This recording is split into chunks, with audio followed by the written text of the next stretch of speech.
কবিতা প্রেম, কবি শুভ দাশগুপ্ত। ৪ঠা অক্টোবর তাদের দুজনের প্রথম দেখা হলো। তখন বিকেল ঘনিয়ে আসছে, বাতাসে শীতের আমেজ। ১০ই অক্টোবর তাদের দীর্ঘক্ষণ কথা হলো টেলিফোনে। সেদিন ছেলেটি নতুন কেনা টবে গোলাপের চারা লাগালো। ৩০শে অক্টোবর রেস্টুরেন্টের নিরালা কেবিনে ছেলেটি বলল, তোমাকে আমি ভালোবাসি। মেয়েটি লজ্জায় মাথা নিচু করে টেবিলে আঁকিবুকি কাটল। ১২ই ডিসেম্বর গোলাপ গাছে কুড়ি ধরল। মেয়েটি রেস্টুরেন্টে ছেলেটিকে জিজ্ঞাসা করল, কেন ভালোবাসো আমায়? আমি সুন্দরী তাই? তোমার চেয়েও সুন্দরী আছে কত? আমার বাবার প্রচুর অর্থ তাই? তোমার বাবার চেয়ে বড়লোক এখানে কম আছে? তাহলে ভালোবাসি ভালোবাসি, তার আবার কারণ হয় নাকি? মেয়েটি বাড়ি ফিরে বন্ধুদের টেলিফোনে অনেক আলোচনা করল। সবাই এক বাক্যে বুঝিয়ে দিল, ভালো যখন বাসে তখন একটা কিছু কারণ তো আছে বটেই, সেটা না বুঝে বেশি এগোস না। ৩রা জানুয়ারি মেয়েটি বলল, আমার কাছে কি চাও? কই, চাইনি তো কিছু। ভালোবাসো অথচ চাও না? তাহলে না চাহিলে যারে পাওয়া যায়, তেওয়া গিলে আসে হাতে। এ তো গান, শুধুই গান, তাছাড়া কি? কিছুই যদি না চাও তবে ভালোবাসো কেন? ভালোবাসি তাই ভালোবাসা দিতে চাই, চাইব কেন? তুমি সত্যি অদ্ভুত। ১০ই ফেব্রুয়ারি দুজনের দেখা হলো মেট্রো স্টেশনের পাতালে। ছেলেটি বলল, আমি কাল সারা রাত বাঁশি বাজিয়েছি। সারা রাত সেই সুরের মায়াবী আলোয় তুমি নাচছিলে। অসামান্য, অনন্য সে নাচ। ধ্যাৎ, কাল সারা রাত আমি ঘুমিয়েছি। আমি কিন্তু তোমার নাচই দেখে গেছি সারা রাত। তোমার বাঁশি একদিন শুনতে হবে। ১২ই মার্চ ছেলেটি বাঁশি বাজালো। মেয়েটি শুনল। সময় থমকে রইল অনেকক্ষণ। বাঁশি যখন থামল, মেয়েটির দুচোখ ভরা জলে। বলল, বাঁশি শুনতে শুনতে আমার ঘুম এলো আবেশে।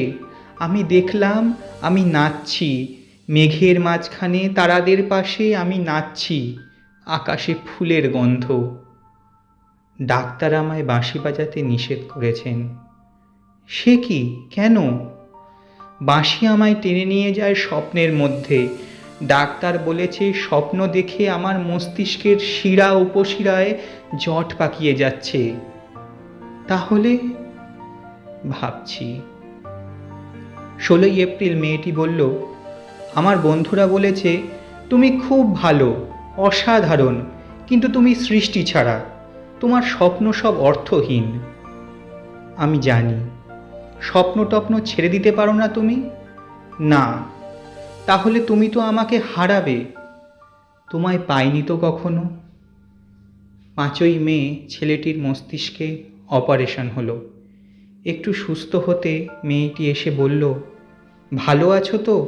এখন আর স্বপ্ন দেখছো না তো? দেখছি, আরও সুন্দর সব স্বপ্ন। তাহলে তো দেখছি অপারেশনটা আদৌ সফল হয়নি। বাড়ি ফিরে বন্ধুদের ফোন করলো মেয়েটি। বন্ধুরা এক বাক্যে বলল, বাঁশি বাজানো, স্বপ্ন দেখা সবই ব্যাকডেটেড, সৃষ্টি ছাড়া। তুই আর লোক পেলি না? তুই এত রূপসী, তোর এত উজ্জ্বল প্রসপেক্ট। ভালো যদি চাস তাহলে শিগগির বিয়ে করে ফেল তোর দাদার সেই বন্ধুকে। উনি তো শুনলাম কানাডাতেই সেটেল করবেন। ৭ই জুলাই মেয়েটি আবার জিজ্ঞাসা করল, তুমি সত্যিই কি চাও বলো তো? তুমি আরও সার্থক, আরও সুন্দর হয়ে ওঠো, ব্যাস, আর কিছু না? আর চাই স্বপ্ন দেখতে। ও, স্বপ্ন তুমি ছাড়তে পারবে না? না, তাহলে থাকো তুমি স্বপ্ন নিয়ে। 12ই আগস্ট গোলাপ গাছে ফুল ফুটল অনেক। সেদিন দুপুরে ছেলেটির মস্তিষ্কে আবার অপারেশন হলো। 13ই সেপ্টেম্বর ছেলেটি মারা গেল। 14ই সেপ্টেম্বর মেয়েটির শুভ বিবাহ সুসম্পন্ন হলো কানাডাগামী সেই পাত্রের সঙ্গে। 20শে সেপ্টেম্বর গোলাপ গাছটি হঠাৎ ঝড়ে উপড়ে গেল। সেদিন সন্ধ্যার বিমানে মেয়েটি হানিমুনে গেল।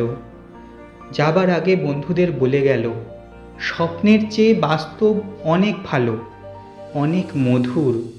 স্বপ্ন দেখে কেবল বোকারা। 4ঠা অক্টোবর ছেলেটির মা ঝরে পড়া গোলাপ গাছটিকে সযত্নে তুলে ফেলে দিলেন। শূন্য টবে তখন কয়েকটা পোকা, কয়েকটা মাছি। আমরা কেউ জানি না ওগুলো পোকা, মাছি নাকি ছেলেটির স্বপ্ন। আমরা ঠিক জানি না, আমরা কেউই জানি না।